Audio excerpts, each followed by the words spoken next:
നിങ്ങളോടുകൂടെ അങ്ങേ ആത്മാവോടുകൂടെ. യോഹന്നാന്റെ വിശുദ്ധ സുവിശേഷത്തിൽ നിന്നുള്ള വായന. കർത്താവേ, അങ്ങേക്ക് മഹത്വം.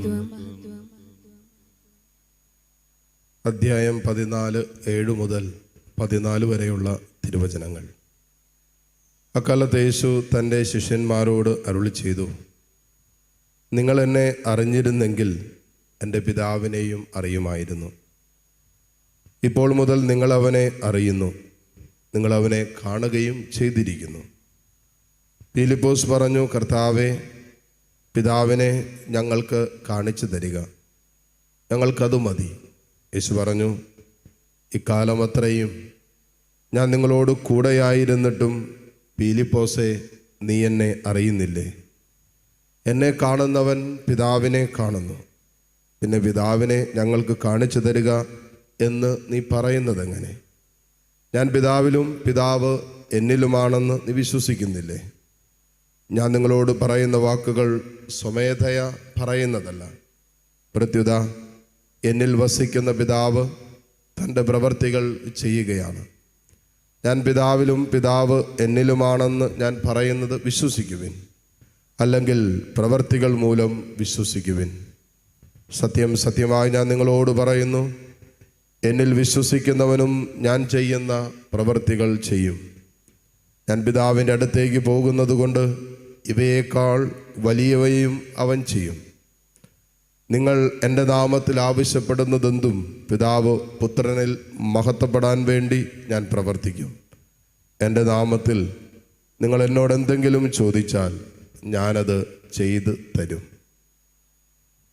കർത്താവിൻ്റെ സുവിശേഷം. ക്രിസ്തുവേ, അങ്ങേക്ക് സ്തുതി. മിശിഹായിൽ ഏറ്റവും സ്നേഹമുള്ളവരെ, ഈ ദിവസങ്ങളിലെ വായനകൾ നമ്മൾ ശ്രദ്ധിച്ചാൽ സ്വർഗം, നിത്യജീവൻ, ഈ കാര്യങ്ങളെക്കുറിച്ചുള്ള ആഴമായ ചില ബോധ്യങ്ങളാണ് വായനകളിലൂടെ നമുക്ക് ലഭിച്ചുകൊണ്ടിരിക്കുന്നത്. ഇന്നത്തെ 2 വായനകളും നമ്മുടെ നിത്യജീവൻ അപകടത്തിലാക്കുന്ന അവസ്ഥകളെക്കുറിച്ച് വിവരിക്കുകയാണ്. ആദ്യ വായന നമ്മൾ ശ്രദ്ധിച്ചാൽ മനസ്സിലാക്കാൻ പറ്റും, യഹൂദര്, പ്രത്യേകിച്ച് അപ്പസ്തോലന്മാർ അവരുടെ കരങ്ങൾ വഴി അത്ഭുതങ്ങളും അടയാളങ്ങളൊക്കെ പ്രവർത്തിക്കുന്നത് കണ്ടിട്ട് അവർ അസൂയയും അഹങ്കാരവും നിറഞ്ഞിട്ട് അവർ നിത്യജീവൻ്റെ വചനത്തെ എതിർത്ത് കളഞ്ഞു, തിരസ്കരിച്ച് കളഞ്ഞു. ഇപ്പോഴാണ് പൗലോസ് പറയുന്നത്, ഞങ്ങളിതാ വിജാതിയരിലേക്ക് പോകുന്നു. അവർ സന്തോഷത്തോടെ അത് സ്വീകരിക്കുകയും ചെയ്തു. നമുക്കറിയാം, പൗലോസ് ശ്ലീഹ വിജാതിയരുടെ അപ്പസ്തോലനായി ശുശ്രൂഷ ചെയ്തവരാണ്.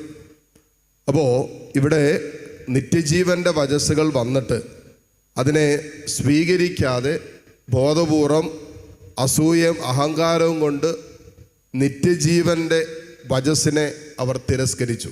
ഇതൊരു നിത്യജീവൻ നഷ്ടപ്പെടുത്താൻ സാധ്യതയുള്ളൊരു അനുഭവമാണ്. നമുക്ക് ചിലപ്പോൾ അഹങ്കാരമൊക്കെ കയറി കഴിയുമ്പോൾ ദൈവത്തെ മറക്കാനുള്ള സാധ്യത നമുക്കുണ്ട്.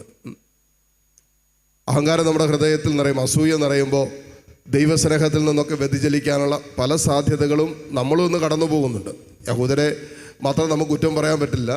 ഈ കാലഘട്ടത്തിൽ ഈ ദൈവസ്നേഹത്തിന് ചേരാത്ത മനോഭാവങ്ങൾ നമ്മുടെ ഹൃദയത്തിൽ നിറയുമ്പോൾ നമ്മളും ദൈവത്തെ തിരസ്കരിക്കുന്നുണ്ട്, ബോധപൂർവം ദൈവത്തെ തള്ളിപ്പറയുന്നുണ്ട്, ബോധപൂർവം നിത്യജീവൻ്റെ വചനത്തെ നമ്മൾ തിരസ്കരിക്കുകയും തള്ളിപ്പറയുകയും ചെയ്യുന്നുണ്ട്.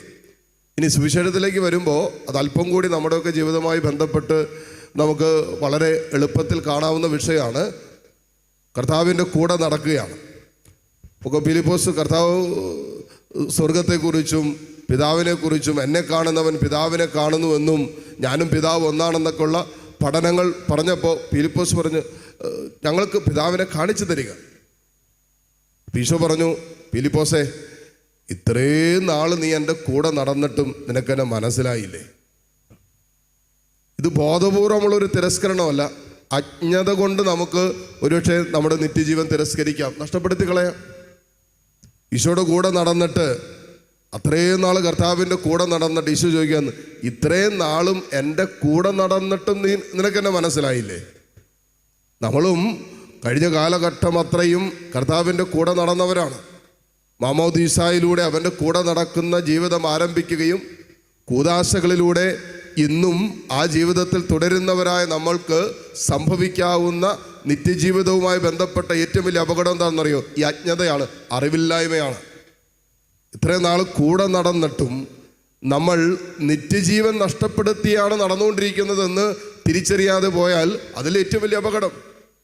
10-20 വർഷക്കാലം ജീവിത പങ്കാളിയുടെ കൂടെ, മക്കളുടെ കൂടെയൊക്കെ നടന്നിട്ടും അവരെന്നെ സ്നേഹിക്കുന്നില്ല എന്ന് മനസ്സിലാക്കപ്പെടുമ്പോൾ, അല്ലെങ്കിൽ എനിക്കവരെ സ്നേഹിക്കേണ്ടതുപോലെ സ്നേഹിക്കാൻ പറ്റിയില്ലെന്നും അവർക്കെന്നെ മനസ്സിലാക്കാൻ പറ്റിയില്ലെന്നും എനിക്കവരെ മനസ്സിലാക്കാൻ പറ്റിയില്ല എന്ന് തിരിച്ചറിയുമ്പോൾ അത് എത്രമാത്രം അസ്വസ്ഥതകളുണ്ടാക്കും.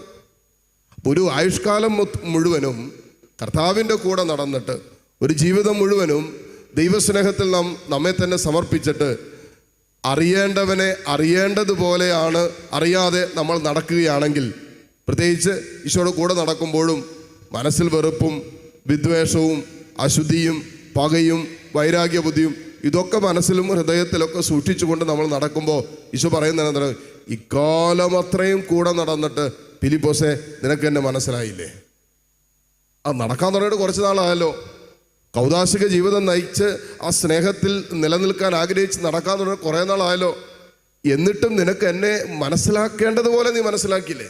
ഇതും നമ്മുടെ നിത്യജീവനുമായി ബന്ധപ്പെട്ട് ഏറ്റവും അപകടകരമായ അവസ്ഥയാണ്. ഇത് നമ്മൾ ശ്രദ്ധിക്കണമെന്നില്ല. മറ്റേത് നമ്മൾ നോക്കുമ്പോൾ അവൻ നിരീശ്വരവാദിയാണ്, അവൻ ദൈവത്തെ തള്ളിപ്പറയുന്നവനാണ്, അവൻ പള്ളിയിൽ പോകാത്തവനാണ്, പ്രാർത്ഥിക്കാത്തവനാണെന്നൊക്കെ നമുക്ക് ചിലവരെ നോക്കി കമൻറ്റ് പറയാൻ പറ്റും. എന്നാൽ പള്ളിയിൽ പോകുന്നവരും പ്രാർത്ഥിക്കുന്നവരും ദൈവസ്നേഹ അനുഭവത്തിലാണ് നമ്മളെന്ന് പറയുകയും അവൻ്റെ കൂടെ നടക്കുകയും ചെയ്യുന്ന നമ്മുടെ ആത്മീയ അവസ്ഥ ചിലപ്പോൾ അപകടത്തിലാകാനുള്ള സാധ്യതയുണ്ട്. എപ്പോഴാണെന്നറിയാവോ? നാം കർത്താവിൻ്റെ കൂടെ നടന്നിട്ടും കർത്താവിൻ്റെ കൂടെയാണ് നടക്കുന്നതെന്നും ആ സ്നേഹത്തിലാണ് നമ്മൾ സഞ്ചരിക്കുന്നതെന്നും അറിയാതെ പോയാൽ, അല്ലെങ്കിൽ ആ സ്നേഹത്തിലാണ് സഞ്ചരിക്കേണ്ടത് എന്നറിയാതെ പോയാൽ, ഹൃദയത്തിൽ വെറുപ്പ് സൂക്ഷിച്ചുകൊണ്ട് കർത്താവിൻ്റെ കൂടെ നടക്കത്തില്ലേ? നടക്കാം. പള്ളിയിൽ പോകത്തില്ലേ? പോകാം. കുമ്പസാരിക്കാൻ പോയിട്ട് തിരിച്ചു വന്നിട്ടും ആ വെറുപ്പ് നമ്മുടെ മനസ്സിൽ സൂക്ഷിച്ചുകൊണ്ട് മുന്നോട്ട് പോകത്തില്ലേ? പോകാം. അത് ആത്മരക്ഷ അപകടത്തിൽ. വെറുപ്പ് എന്ന് പറഞ്ഞാൽ പിശാചിൻ്റെ ഏറ്റവും വലിയ ബഹുമാനപ്പെട്ട കാര്യച്ചൻ തൻ്റെ പുസ്തകത്തിൽ എഴുതിയിരിക്കുന്ന പോലെ ഏറ്റവും ശക്തമായ തുറുപ്പ് ചീട്ടാണ് എന്ത്? വെറുപ്പ്. ഇതറിയാതെ പോയി കഴിഞ്ഞ് യേശു ചോദിച്ച ചോദ്യം കറക്റ്റ് അല്ലേ? ഇത്രയും നാൾ കൂടെ നടന്നിട്ട് ഫിലിപ്പോസേ എന്നെ നിനക്ക് മനസ്സിലായില്ലേ?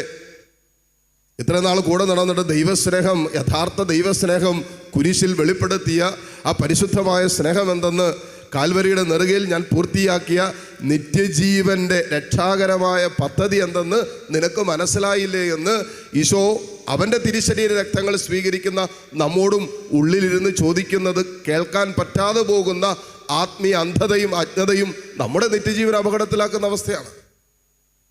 ഇത് രണ്ടും വേറിട്ട് ചിന്തിക്കുകയല്ല ചെയ്യേണ്ടത്. നമ്മുടെ ജീവിതത്തിൻ്റെ, എൻ്റെ ജീവിതത്തിൻ്റെ അനുഭവമാണ്. ഇപ്പോൾ കർത്താവിൻ്റെ കൂടെ നടക്കുമ്പോഴും എനിക്കെൻ്റെ ദൈവത്തോടുള്ള സ്നേഹബന്ധത്തിൽ എവിടെയെങ്കിലുമൊക്കെ അപകടങ്ങളും അസ്വസ്ഥതകളൊക്കെ ഉണ്ടായിട്ട് അതിൽ ഞാൻ തുടരുകയാണെന്ന് വിചാരിക്കുക. വെറുപ്പിലും വിദ്വേഷത്തിലും അശുദ്ധിയിലും പാപത്തിലും തെറ്റിലും, ഇതൊക്കെ തെറ്റാണെന്നറിയാം, പാപമാണെന്നറിയാം. എന്നിട്ടും ആ പാപത്തിൽ ഞാൻ തുടരുമ്പോൾ യഥാർത്ഥത്തിൽ എന്താ സംഭവിക്കുന്നത്?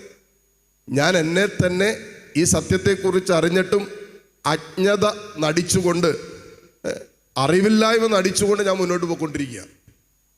അതും ആത്മരക്ഷ അപകടത്തിലാക്കുന്ന ഒരവസ്ഥയാണെന്നാണ് ഇന്നത്തെ സുവിശേഷം നമ്മൾ ഓർമ്മപ്പെടുന്നത്. അതുകൊണ്ടാണ് കർത്താവ് ഫിലിപ്പോസിനോട് സ്നേഹത്തോടെ ചോദിച്ചു, ഫിലിപ്പോസേ ഇത്രയും നാളായില്ലേ കൂടെ നടക്കാൻ തുടങ്ങിയിട്ട്, എന്നിട്ടും നിനക്കെന്നെ മനസ്സിലായില്ലേ?